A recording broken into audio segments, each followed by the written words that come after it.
My loved one has had a relapse, now what do I do? In that situation, it is a high risk time for them. There's a higher risk of unintentional overdose and self-abuse. So in this situation is to ask for help. If they've been involved with a drug treatment counselor, to get in touch with them immediately. To get in touch with their sponsor if they have one from a 12-step group or from a rational recovery group.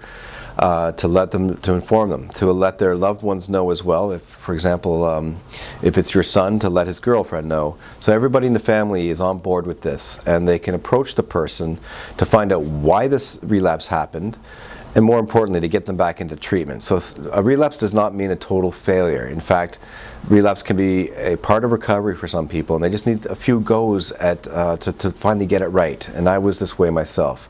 So a drug relapse, as long as it's been identified and the person can get back into treatment or at least in touch with their caregivers, is the best way to approach a relapse. We should not look at it as a punishment. This is where 12-step groups gets a lot of flack because it's frowned upon that they've given up whatever amount of sobriety they had. But even in 12-step groups, just being fair to them, is that they welcome the person back in. The person needs to take accountability and pick up another white chip or white key tag to say, I messed up. And that builds a lot of trust in other people, and it builds a lot of character as well.